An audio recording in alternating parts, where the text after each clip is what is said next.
哎呀，今天我们家来了一个外国人，向大胖媳妇紧急求助。这个人要见他老丈人，跟大胖媳妇求助了3个小时，最后把大胖媳妇给骂了。来的这个外国人呢，他叫 Angelo， 来自拉丁美洲的智利。明天他的女朋友要带着 Angelo 去见他女朋友的父母。Angelo 很紧张，想问问有经验的人，在中国见未来的老丈人、老丈母娘有什么习俗和讲究。进屋就跟大胖媳妇说：“那你肯定最懂了，我求求你帮帮我。”大胖媳妇当然非常胸有成竹，告诉 Angelo：“ 没问题，包我身上。第一步，你的握手就不过关。来，你跟我握一下，我看看。”你看，你这个握手就是傲慢。有人教过我，谦卑是中国人最重视的礼仪。你见未来老丈人，你这个谦卑，你千里之外就得卑，你离着好几米远，你但凡看着老头，你就得低头。我告诉你一个小秘籍，在中国遇到你想表达恭敬的人，这个握手方式叫自由勇士握手，把身体探出去，双手往前使劲，打猛子。Angelo 学会了，但是大胖媳妇只告诉 Angelo 要自由泳，没告诉他不能换气儿。别换气，别换气。大胖媳妇说：“第二步，你得夸老丈母娘。”最稳妥的方式就是夸他年轻。Angelo 说：“他的母亲62，那很可能不年轻。”大胖媳妇急眼了：“你有点情商呗！他要是年轻就你夸，你是智利人呢，你还是智力低下人？智力低下人，这是你玩肝胆相照的时候吗？”Angelo 学完夸丈母娘，我想起来一个非常关键的问题。我说：“你第一次见人父母，你买啥了？”Angelo 说：“我没买呢，我买啥呀？”大胖媳妇说：“那可不行啊，你可得买东西，而且你买完给他们，他们还会跟你说不要。这时候你要原地开撕，照5分钟撕吧，切记不要像我当年一样，我丈母娘说，哎，这玩意儿家里有，我就拿回去了。我说送礼不光丈母娘，还得搞定你女朋友。像她送我的小度天天闺蜜机4K 版，小度播放繁花，27英寸4K 超清大屏，有海量4K 资源，画质超清，色彩逼真，高度角度随意调，拉着走咋看都行，追剧贼爽，还能健身 K 歌，销量是这个。然后大胖媳妇开始跟 Angelo 练习最重要的和老丈人吃饭喝酒这个环节。大胖媳妇假装她是老丈人跟 Angelo 练，我看人 Angelo 都快被大胖媳妇教坏了，我就告诉 Angelo， 我说你其实也别听他的，他其实也不咋懂。我说这样，我现在扮演老丈人，我会说一些中国老丈人爱说的话来测试你，你看你俩怎么接。我这个闺女呢，我跟她妈那给惯坏了，那就是小暴脾气，那生气那家伙给我说就跟你动手，你怎么说？面对这个问题，Angela 不知道咋回答。我会。然而大胖媳妇的回答是：别担心，老丈人，他打不过我。我上火。这我哥。好嘞。你有病啊！酒过3巡，Angelo 越来越发现，他来求救的这个人根本没比自己强多少。这次到访属于跟臭棋老子下棋，越下越臭。大胖媳妇还孜孜不倦的跟人 Angelo 说：“我跟你说啊，你得努力。这个中国的老人们呢，对咱们外国人是有一些刻板印象在，比如这个不靠谱，比如没大心傻乐，比如这个虎了吧唧的不成熟。所以你一定要努力，好好表现，打破这些刻板印象。”Angelo 寻思寻思跟我说：“我怎么觉得中国老人对外国人的这些不好的刻板印象，他有很大责任呢？中国人这么像外国人。”来你啊！哎呦！我女儿在伦敦最近学汉语呢，她和教她的老师都疯了。我女儿在伦敦上这个学校呢，最近课后辅导班开设了汉语课，学校就问我老公孩子参不参加，我老公说参加。我说能有汉语老师教课多好啊，赶紧抓住我！我现在不在孩子身边，他汉语都退化了，不光在学校学，周末把老师给我请到家里来，1对1辅导。结果呢，上周末老师就来到了家里嘛，我在旁边就是视频远程观望，给我逗稀了。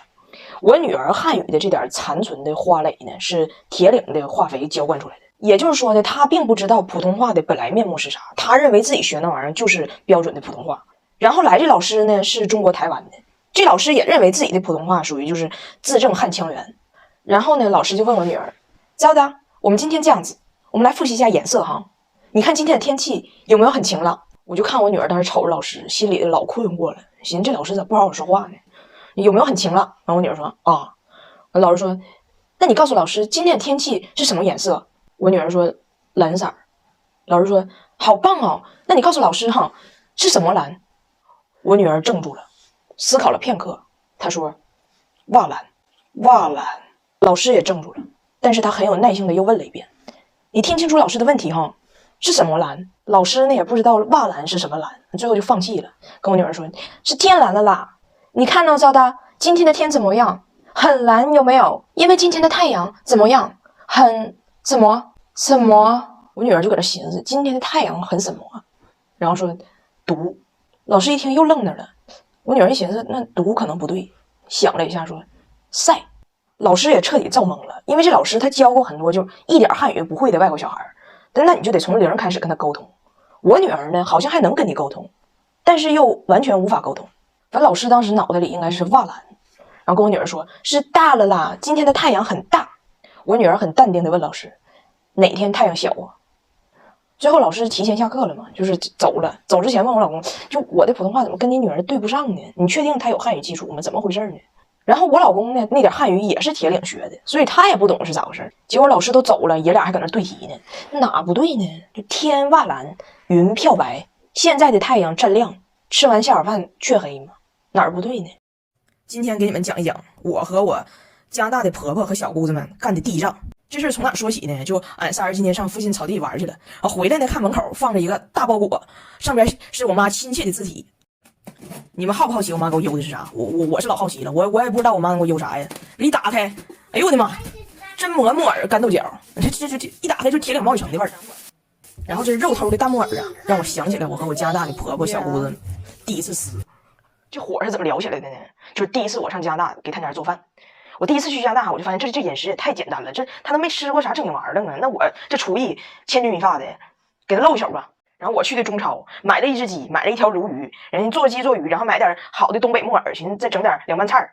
然后我回来在厨房开始这一做饭，这火给我窝的。先是他小妹妹过来了，整一个，我们买鸡肉都是买就现成的鸡胸肉，你们非得买一整只鸟，你们吃饭好奇怪哦，总是吃这些全都是骨头的地方。然后小妹妹还拿出这个木耳问我，这什么东西啊？看起来好奇怪，你居然还吃，这什么东西啊？然后我也不知道木耳怎么翻译，然后我就上网一查说是木耳是 fungus， 我说就是 fungus， 结果 fungus 在英语的日常用语中是脚气的意思。哎呀，你吃脚气，也就是说那天晚上我要做的这个凉菜就是腐烂的竹科植物拌脚气。我当时憋回去没吱声。过会儿大妹妹回来了，哎呀，你们对这个鱼好残忍，为什么要吃鱼呢？你一会儿那个做这个鱼的时候，能不能不按中国的传统做法上这一整条鱼？我不想看见这个死去的鱼的眼睛跟我对视。我当时我心里默念张彩玲，憋回去，稳住，别干仗，有人娶你不容易，你就把心中的怒火在剁鸡上发泄吧。我就开始剁这鸡，结果我婆婆来了。哎，你那个剁生肉和剁蔬菜用一个菜板子啊？我说我刷了。你洗也不行，你这个剁生肉和剁蔬菜一定要分开这个菜板子。我听说了你们有很多人有这种习惯，在你们那儿可能人们没问题，但是在这儿我们可能会死的。我当时我就明白了，就这事儿如果我要再憋着，以后就别回东北了。这事儿传出去，那以后回东北还出屋啊？就搁家自己拿大扇子，就人生就像一场戏，因为有缘才相聚吧就。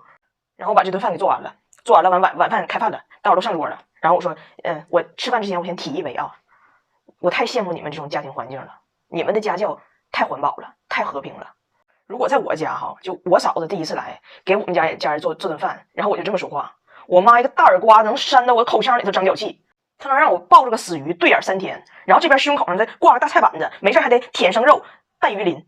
这时候空气就凝固了，说凝固都说轻了，都脆了。是我的粉丝知道这是大梗啊，脆了。